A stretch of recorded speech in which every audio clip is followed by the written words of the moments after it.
Hello, hey guys, this is Goldbug Asia. So today I want to make a video about comparing a dealer cost or comparing dealers. So how about you go and do that? So before I start, I want to talk about previously when I was at my property in Alberta, I kind of did a kind of a research in terms of, because I was traveling as well, in terms of traveling from one side of from one province to another. In fact, I was traveling all the way from Vancouver all the way to Edmonton. So I was actually kind of traveling across British Columbia and Alberta. So I thought, while I was going along the road, let me find a bullion dealer that I can buy, gold and silver at the lowest price possible. So since I was traveling, and then I was actually looking to buy at that time. So I did a lot of research back then, and my discovery was that back then, at least for British Columbia and Alberta, the further it is from a major city, I was actually able to get better rates. So, but either ways, I did some analysis today on Ontario, and just while making this video to show you guys, and it was quite interesting that my finding was a little bit different. So first of all, let's go through exactly what I did there, then we'll go fairly quickly to the results. So first of all, as you guys know, I really prefer to buy Canadian maples because it has lower premium, and it's 0.99995. So either way, let's actually start with the details of what I did here. So first of all, I did a Google search on going to the Canadian Mint, and then secondly, look for authorized dealer for bullion, so I can kind of weed out a lot of suppliers which only sell numismatics. So now that if I take a look at all the authorized bullion dealer for the Ontario province, there is currently, I would say, 12, 13, 14, 15, right? 15 a dealer. So what I essentially did is launch each of their websites. So that's why there's so many tabs opened up here, because essentially I open each one. And essentially go through the website to see what information is available and to summarize that. So I'll jump straight to the spreadsheet. So what I did there is obviously try to open all the websites at the same time. So the quotation that I have there is essentially at the same time. And I am looking at, I am doing this in a kind of a non-peak hour. So, because you on the website, I kind of have to refresh to get to the right page for the actual pricing. But anyways, here's my breakdown. Again, this is the same list of supplies dealer as we are seeing earlier. Again, a total of 15 here on the list. So, and I kind of just named them. And then what I also did here is kind of briefly talk about the what city they're on, they're in, and also their postal code. My intention to do the postal code was actually trying to do a correlation to see if there's any correlation from where it is from a major city versus its margin. So I haven't gone about specifically doing that, but just by eyeballing, that doesn't seem to be the trend, but there is a few other things I want to talk about. So now the first thing what I did is obviously all the prices here is quoting Canadian dollars. So we'll be talking in terms of Canadian dollar trends.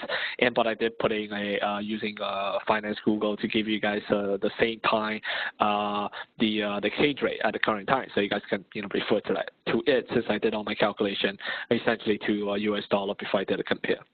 So what I do want to mention is one of the first things that you probably will be looking at, which I definitely did, usually when I do my searches, check out the person's or the dealer's website.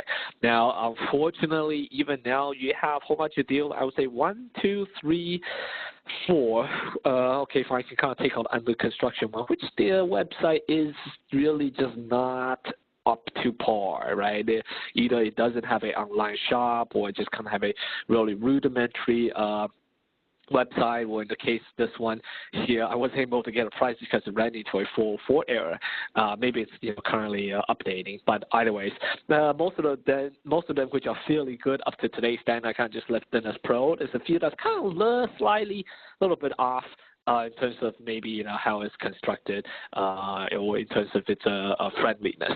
So, but I do want to mention I found 2 suppliers dealer that actually are able to deal, or you're able to use a credit card or use a PayPal, and kind of calculated their fees that they are charging.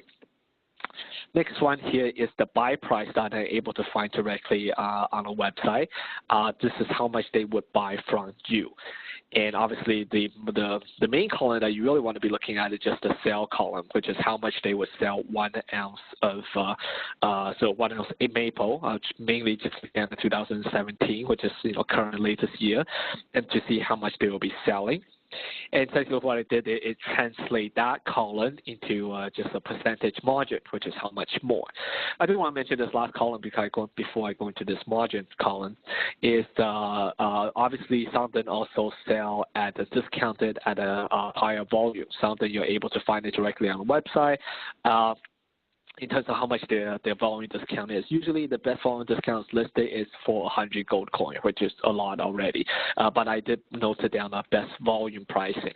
So if you look at it all in all, what is very interesting to find is everyone is essentially on normal. If they're buying back from you, it's about they're trying to make 2% out of you. As I was mentioning in my other video, I have been to quite a few dealers in the past, which they are able to take essentially 1% off, so just giving minus 1% from spot, which is similar to this supplier here, which actually is pretty good. It's 0.73.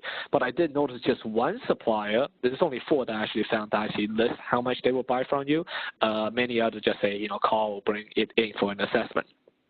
This supply here is buying back the maple at just 1% above spot, which is really quite amazing.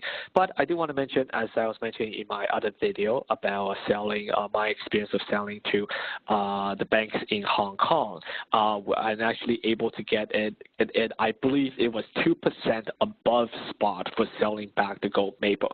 So if you ever travel out into Hong Kong, you might want to think about selling it there. But do check out my video because there's some special tips and tricks about how to do that, right? I mean, essentially, I'll just talk about it now so I don't have to, trick you, or I shouldn't say trick you, but get you to go watch my other video. That is, you do need to, the maple does need to be in sleeves, okay? The plastic sleeve that comes with the sealed maple. So moving forward, I want to talk about the sale margins, which is how much they're selling to you. I think on average, everyone is really all below 6%. The best margin essentially is around 4% for the 1 ounce. The best of them all, I think currently would be thanks to Mr. Rule from Sprott Money. Who is essentially selling that the lowest 1 ounce maple pricing at around just under 4%. So lastly, the quotation I got, what I see online, the best volume discount is really 3.21% from Canadian PMX. And last point I don't want to mention, there was this one particular shop here, Gold Stock. They didn't have any 1 ounce in stock. So, but they did list a whole bunch of random year limited time. So they didn't put in a volume discount number, but they did have this special limited time offer, which they're selling, random years. I don't know, if how mint or what are the conditions of these coins, but they are selling those out for much cheaper, at as low as 2.44 above spot, which is really amazing, right? Because again, if we're looking at the best numbers, if I can be buying a 2.44 from one place here and then be able to sell it in Hong Kong, like per my other video, at 2% above spot, my spread is super thin. Right, but again, I doubt these coins are gonna come in sleeves or in mint condition. But you never know until you go check it out. So that's all I want to share today. I think in summary, I do want to mention because some of these cities seem are relatively far out, I would say, to the major city. But I think I have not seen a specific trend. I might need to do more analytics on these supplier. But I think this gives a sense of what you should be paying, and it might be worthwhile. For example, if you're going to do online, buy from a certain supplier versus if you're going to sell, you probably want to sell to a certain supplier versus if you're going to either buy online or go visit them, you might as well get it at the lowest margin as you can if you're just going to buy a few pieces. And obviously, if you're going to buy in volume, you know who to go to. So hopefully this helped you guys. I intend to probably build this a little bit more, but I know dealer may adjust their margin from time to time as well. So I may now have a very complete picture. Either way, I'll make this spreadsheet available on my website, our website, gobugagent.com. Thank you, and I hope you like this video.